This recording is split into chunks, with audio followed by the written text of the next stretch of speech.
So hey, this is Russell, and in this video I'm opening up about my life lessons that have shaped my journey, and I believe they hold valuable insights for all of us. So let's dive into these truths that I discovered the hard way together. Number one, you are and you become who you surround yourself with.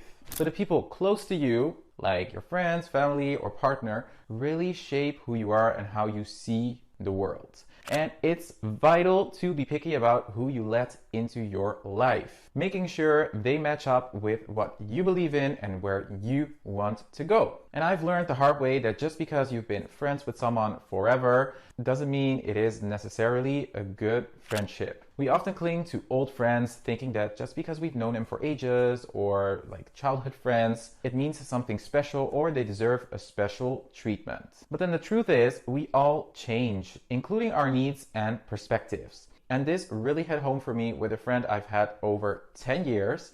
And even though we had a ton of history, like great memories, being around him started to feel more draining than uplifting. And the way that our friendship didn't really evolve or improve, and then the lack of communication, and then some selfish things that I recognized in his behavior started to bother me and made me feel anxious, And this made me take a hard look at our friendship. I had to think long and hard about what I really want in a friend and realized things really had to change. And this wasn't really about drifting apart, it was about drawing a line and making sure I'm taking care of my own happiness and growth. And we decided to go from a friendship into more being acquaintances. And this really showed me how important it is to keep checking in on your friendships, especially the old ones. Because sometimes we put up with stuff from old friends that we never accept from new ones. And that is really not okay. Those are friend red flags. Then the number two lesson is celebrating the skill of being alone. Learning to be cool with just hanging out by myself has been a total game changer for me. It's not always easy though. Sometimes when you're sitting there alone, it's like the world's telling you you're missing out on something. But here's the thing, choosing to be on your own for a bit is actually pretty amazing. It's a chance to really get to know yourself, figure out what you love, and big one here, learn to really like yourself. And I'm not gonna lie, at first it felt a bit weird. Like you're there with your thoughts, maybe tackling stuff you would usually drown out by always being around people, but give it some time. And it's actually like discovering this secret chill out zone inside of yourself. I started doing more stuff just for me, like picking up a new hobby. I started doing theater classes and drawing classes, meditation, and doing a lot more solo trips. It's kind of like flexing a muscle that keeps you steady no matter what comes your way. And the coolest part of it all is realizing you're totally fine on your own. And this really doesn't mean you don't hang with friends or family. It's more like balancing your alone time with people time, making both even better. Number three is get out of places where you are not wanted or appreciated. One of the most empowering lessons I've embraced is understanding that chasing after someone, be it a friend, family member, or a romantic interest, who doesn't reciprocate your effort and affection is a total dead-end street. And this one is a hard truth to face, but incredibly liberating once accepted.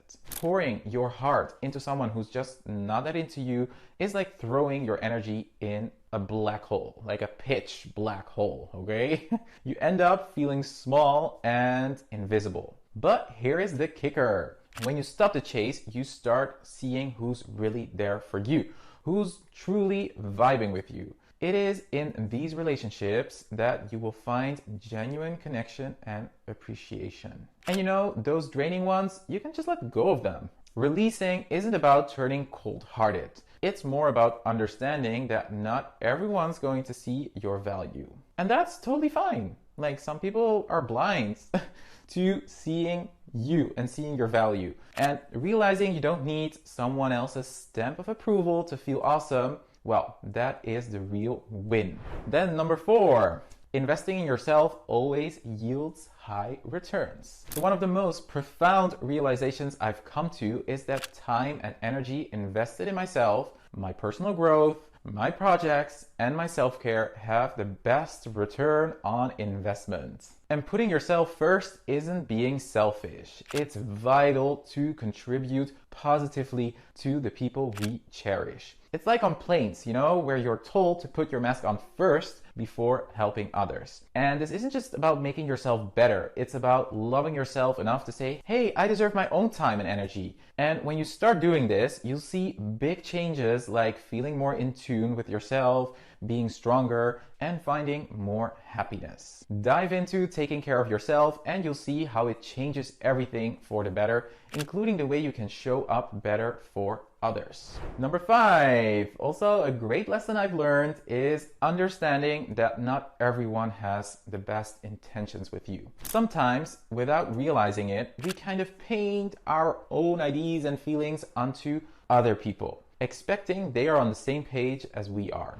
And this is called projection. And it's like seeing a piece of ourselves in others, even if it's not actually there. And for a long time, I figured the most important things to me were important to everyone in my life. Turns out that was a bit of a defense move on my part called projection. And getting past this wasn't a walk in the park. It was about coming to terms with the fact that not everyone's going to match up perfectly with what I think is the right or fair way to do things. And that's totally okay.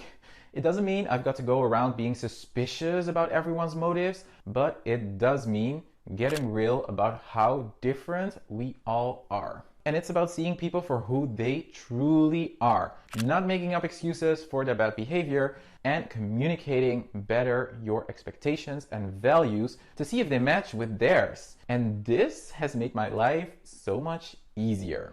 Then lesson number 6, no more tooth pulling.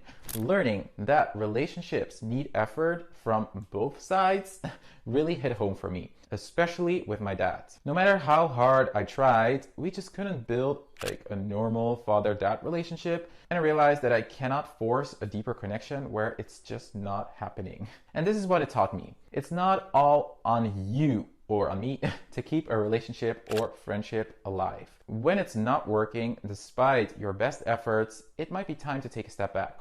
Deciding to let go of what I wanted my relationship with my dad to be was hard, but I also felt really relieved. I stopped expecting more and it made things actually easier from my side. And this doesn't apply only to family, it applies to friends and also romantic partners. Letting go of the need for certain relationships to be more than they are because it's like family or a childhood friend can be incredibly freeing.